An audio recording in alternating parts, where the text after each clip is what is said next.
Амина Героева – одна из участниц интенсива. Она внимательно слушает лекцию. В школе Амина работает уже 4 года. Начинала с преподавания в начальных классах, а позже стала советником директора школы. Поэтому тема профилактики для нее не просто формальность, а часть ежедневной работы.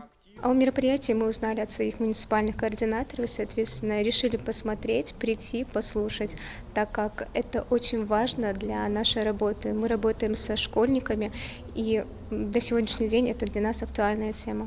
В образовательном интенсиве приняли участие около 60 специалистов. Это преподаватели школ, колледжей и вузов. Школа лектора направлена на усовершенствование навыков специалистов, которые работают с молодежью.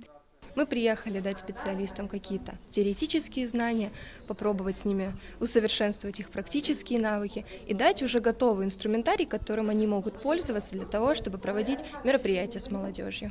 Первый день программы начинается с лекции под названием «Роли лектора в профилактике», в которой спикер рассказывает о функциях лектора и современные подходы к просветительской деятельности. Лектор или специалист или эксперт, который привлечен, он выступает как человек, который не только приходит научать чему-то, он еще делится своим жизненным опытом. На лекции спикеры напомнили участникам о том, что эффективность профилактической работы во многом зависит от того, насколько сам лектор соответствует тем принципам, о которых говорит. Если человек говорит о важности семьи, о важности, допустим, духовного над материальным и так далее, но в жизни он придерживается совершенно других ценностей и взглядов, во-первых, это будет считываться, это раз, а во-вторых, это в итоге приводит к падению не только авторитета самого эксперта, но и к организации, которую он представляет. Участникам также рассказали об актуальных угрозах и роли лектора в противодействии потенциальной опасности.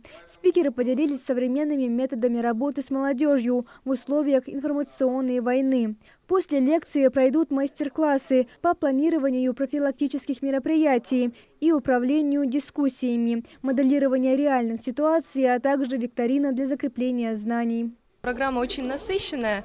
Идем по схеме умения, знания и навык. Будем работать, помогать и надеюсь, что это пройдет максимально эффективно и полезно для того, чтобы это можно было использовать.